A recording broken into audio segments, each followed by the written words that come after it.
How many managers does it take to break a world-class midfielder? Manchester United has found the answer. It does not matter because Bruno Fernandes won't break. Since January 2020, 5 different men have walked through the door at Old Trafford claiming they could fix what's broken. Each one arrived with a tactical masterpiece. Each one left with their system in ruins. And through every single challenge, Bruno Fernandes produced elite level football. That's not resilience, that's something else entirely. Watch how he plays. Most elite creators want possession. Bruno plays the opposite way. He completes 82% of his passes, lower than elite midfielders. Why?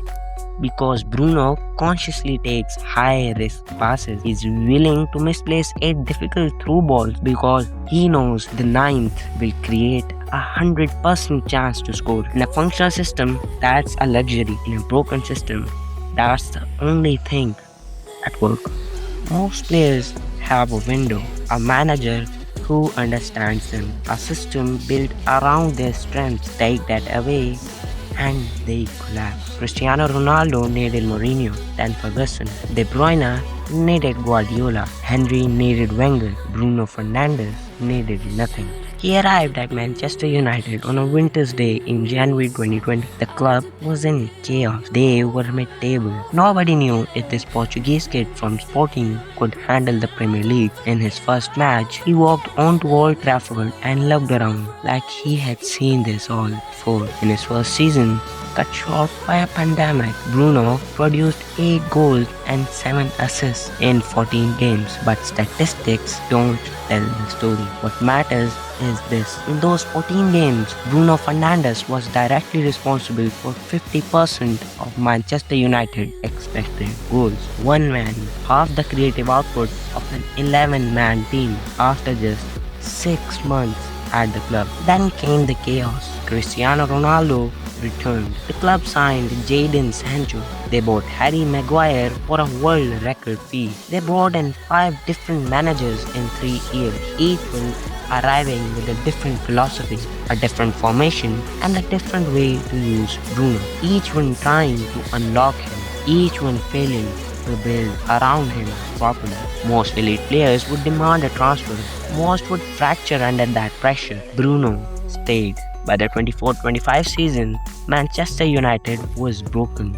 Not fixable broken, fundamentally, structurally broken. They finished 15th in the Premier League, 15th, a club with 20 league titles fighting for survival. In the middle of that wreckage, while everyone pointed fingers at the manager, tactics, the transfers, one player was still there. Bruno Fernandes scoring 19 goals and creating chances that nobody around him could finish. Without Bruno, United would not have been fighting for 15th place. They would have been fighting for League 2. But here's what makes Bruno different from every other elite player who's ever suffered in a dysfunctional system. He did not wait to be rescued. When Michael Carrick arrived in January 2025 as an interim manager, he made one decision that changed everything. He moved Bruno back to the number 10 position, the position where Bruno did not have to waste energy running back to defend, the position where his genius could breathe. From that moment to May,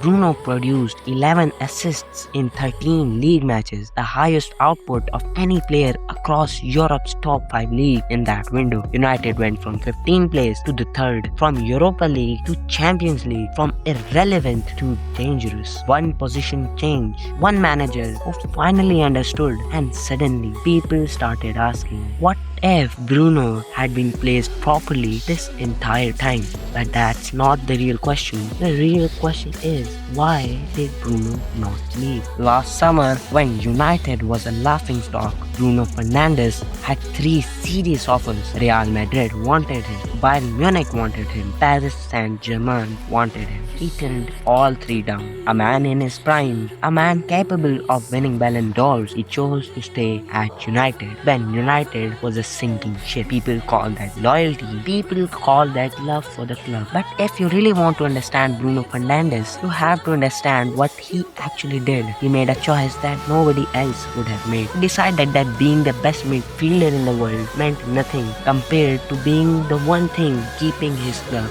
alive. His former manager Ten Hag once said Bruno was too loose in possession, too risky. What Ten Hag did not understand was that in a team full of players who were not functioning, only risk could create chances. When Casemiro was written off as finished, Bruno found him.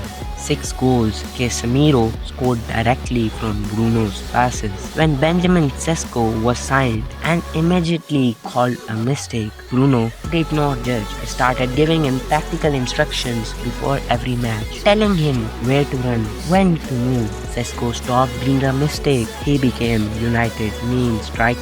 This is the signature of a truly elite player. Not how many goals he scores, but how many players around him he makes better. Bruno did not just survive 5 managers, he carried teammates through them. By February 2026, Bruno had reached his 200th goal contribution for Manchester United, the second fastest in club's history, faster than Paul and Ryan, ahead of schedule despite playing in a broken system. Every manager left, Bruno remained. The club disrespected him. Bruno answered with excellence. And now, when you see him running back to defend a 1-0 lead in a match United should have won easily, you're watching a player who has already made his choice. He's not playing for trophies, he's not playing for records, he's playing for the only thing left, the principle that one player's dedication can matter more than an entire system's failure. That's not a midfielder, that's a captain.